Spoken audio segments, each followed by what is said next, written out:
What is up here, YouTube? Jigsaw0097 here today, bringing you an E3 video. I'm going to start this off with Bethesda's E3 2018. Just playing some Elder Scrolls Online here, you know, jewelry farming. If you guys are playing ESO, you know, Somerset just came out, so this video won't be very interesting visually, mostly because I'm just going to be running between 3 dolmens in the Alakir Desert and picking up chests, so I apologize for that. I just wanted to kind of experiment with this kind of video and see how I can do. I just bought this microphone, so we'll see how it goes. But yeah, so getting right into it. So the Bethesda conference started off with Pete Hines coming out and just kind of talking about how awesome Bethesda is. Like, we all know this at this point. But he starts out with like the Walmart Canada joke. If you guys are not aware, this kind of happened during the lead up to E3 with Rage 2. There was a Walmart online listing leaked that kind of hinted that the game was out, and so Bethesda was kind of forced to show their hand a little early, and they released the trailer a couple days before they wanted to. And he just made a joke about it, you know, saying like, we love Walmart and especially their ability to like keep a secret. So it's kind of a fun way to start it. But then it went kind of a little weird. This was something I didn't really think needed to be in this conference, and it kind of threw the rhythm of it off a little bit. And it was a concert. The musician was Andrew W.K. I guess he wrote the main song. If you guys have seen the Rage 2 trailer, you know what I'm talking about. He wrote the main song for the game, and he just kind of performed the entire song live, which was completely unexpected, like I said, but also I don't know if it was necessary because it really did derail it a little bit. But after that, they went right into Rage 2, you know. They came out and talked about the game. It's been in development for a while. I guess it's going to be a primarily single-player game is what it looked like. If you guys have played the original Rage, it looked very similar to that, with elements of obviously like the newer ID Software games, Doom, Wolfenstein, stuff like that. So pretty awesome. Then they went into Elder Scrolls Legends, which I'm a huge Elder Scrolls fan, as the video shows, you know, but I'm not really big into card games, so I've never actually been into this. But they kind of basically said that they're going to be putting it on all platforms, and they're going to give it a graphical overhaul. So it used to be like a portable tablet phone-only game. They're going to be putting it on all the consoles, and I think it was already on PC, so they're just going to be putting it on consoles. The Switch, I think, was one of them, and giving it a graphical overhaul. Again, I don't play that game, guys, so if you play it, you know, comment down below if you're excited for that or whatever. I didn't really care much for it. And then they went into Elder Scrolls Online. They hinted that they're going to be releasing 2 new dungeons. I mean, this is expected. If you play Elder Scrolls Online, I've been playing since 2015, so I already kind of know their rhythm now. They release like a big DLC in the middle of the year, and then they release a dungeon DLC, and then they release like a smaller chapter DLC, and it looks like they're doing exactly that. They just released Somerset. They're going to release, I can't remember what it's called, but it's a werewolf-themed DLC. And then they're going to release Murkmire, which is going to be Argonian-themed, which I think will be pretty awesome. So, yeah, pretty cool with that. If you're an ESL fan like me, you know, we're going to be able to dive right in and get going with those dungeons. So, it'll be pretty awesome.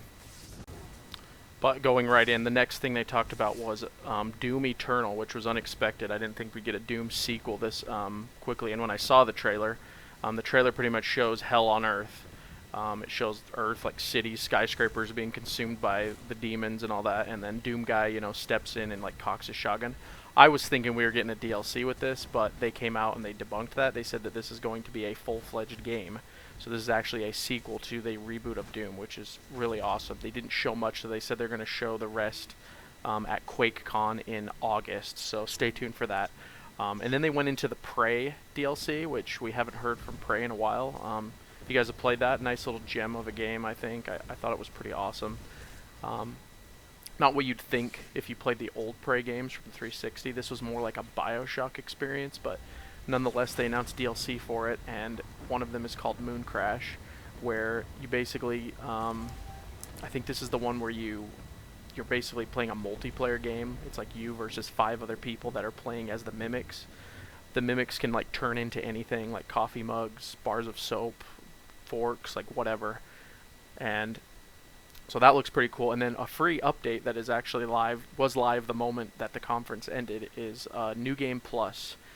mode, which people have been asking for. I guess I actually haven't finished the game yet, so I wasn't quite sure on that. But yeah, some Prey stuff coming. Um, and then they went into Wolfenstein 2 DLC. Now, I haven't even played Wolfenstein 2 yet, but I was a big fan of the New Order and especially the Old Blood. The Old Blood was like an old, like Wolfenstein, where you're just in a castle. You guys have played it, you know what I'm talking about. But I haven't played Wolfenstein 2 yet, but they announced it. I don't think this is DLC. This is kind of reminds me of like Dishonored Death of the Outsider, where it's not a sequel, but it's like a full-fledged expansion / new game. And this is called Youngblood, and you're going to be playing in the 1980s as B.J. Blazkowicz's twin daughter. Is what? Twin daughters, I think. Yeah, he has 2 daughters, so twin daughters, and it's a co-op experience. They said that because there's 2 daughters. So that's pretty cool. That'll be awesome to see. And then they got all that out of the way. We get to the main event, guys. Let's be honest. We wanted Bethesda to talk about this. We wanted to see Todd Howard get up there on stage, and he did. He got up there, and he just revealed the entirety of Fallout 76, which is one of the reasons we came. And basically, Fallout 76, I don't know how much I'm going to love it personally. I love ESO, but the reason I love ESO is because it's like an MMO. It has elements in it that I like, RPG elements. This looks like a straight-up Rust game. Conan Barbarians, DayZ, 7 Days to Die. It looks like a game like that, but it's Fallout. So if you like survival games like that, the good news is it's not Battle Royale. Like I said in my EA video, I'm getting pretty tired of Battle Royale. I feel like it's a fad, but anyway, that's a rant for another day. It's not going to be that. It's going to be basically an open server where you can get ganked. You know, I don't know how they're going to help with the griefing because it could be a problem. That's one of the things I like about ESO is there's like the Cyrodiil portion. So if you don't go there, you don't have to worry about it. But in this game, it's like, I guess the whole map is going to be that way. But there are some cool things. It's a prequel to the original Fallout games. Like, before any Fallout games, you're like the first Vault Dwellers ever to leave the Wasteland. It's in West Virginia. The map is like 4 times the size of Fallout 4, they said. And you're part of this like vault program that decided to like wait in the vault for like 150 years or something. It's like a long time. And then they come out. I can't remember what it's called. It's like a holiday where they open the vault and then you can venture out. So that's the premise. And interestingly enough, Todd Howard said that there's no NPCs in the game. Basically every character you meet is going to be another player. So that had me a little worried because I'm thinking like, okay, so how do you get quests? Is this just going to be like literally a survival game where you just find other players and band together, like Ark Survival or something like that? Which I don't really like. I was hoping they make like a Fallout game with those elements, but not like have that be the game. But then they said, you know, there's still like terminals and all this stuff. We'll have to see. There's still ways to do questing, and they said they're still working this stuff out. So Todd Howard said, you know, he's like, we're afraid because this is our first online game, so you know, like we'll be there with free updates, all that stuff. So still pretty cool. I'm very interested in Fallout 76. And that's kind of what I have to talk about. They didn't really show the leveling system. They didn't show VATS. They did say later in a press conference that VATS will be a thing, but it will be real time. And it's more to help like people that don't know how to play Twitch shooters, is what Todd said. So if you're not like a shooter player, it'll help you there. But if you're like a shooter player, I don't think you'll need to actually use it. So yeah.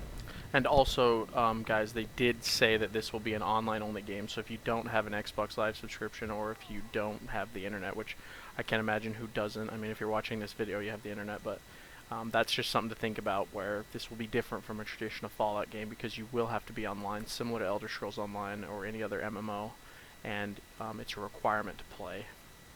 But yes, that was pretty much their main showing, and it kind of hinted that it was over, but we got some surprises in the end, guys. We got the announcement of the long-rumored Starfield game that they've been working on. I have no clue what kind of sci-fi this is going to be. They just showed a trailer where it zooms out from a planet and it shows like a satellite dish, and then the satellite dish gets like sucked into like some kind of time warp / black hole or something. I don't know if this is going to be like a Mass Effect type sci-fi or if it's going to be like a Star Wars type sci-fi, but regardless, it's Bethesda making another RPG franchise, something they haven't done in 25 years. So that'll be awesome to see. And then the big one, they basically said we are working on Elder Scrolls 6. They showed like a panoramic view of like whatever continent it's going to be. There's a coast. I have theories. I think it's going to be like Akavir or something. It won't be on Tamriel, but we'll have to see. That's like going to probably be like 5+ years out, I think. But yeah, that's kind of how the conference ended there, and lots of hype, guys. Lots more games than I thought they would show. Lots more things that we got to see that I didn't expect to see, especially the Elder Scrolls 6 announcement. I thought for sure. I mean, Starfield. I thought Starfield would be like last year, but Elder Scrolls 6 definitely not. But Bethesda, they're kind of just realizing that the fans are going to dig this stuff up anyway, so they're like, why don't we just announce it now and save ourselves the trouble of having to deal with all of the internet memes and all of the internet stories and whatever, which I respect. You know, they're going to make it. We all know it. Why not just announce that they're making it? And so, yeah, overall, guys, I give this conference an 8 out of 10. I think it was very solid. There was a lot of DLC announcements that I didn't really care about. The Elder Scrolls Legends thing I didn't care about. And then, of course, the band in the beginning, which docks it a whole point because I thought that was stupid. But pretty solid showing. Much better than last year's E3. Last year's E3 with the whole theme park thing, I absolutely hated it. And I thought it was very weak. So this is a lot better of a performance, guys. So, yeah, that's going to be my Bethesda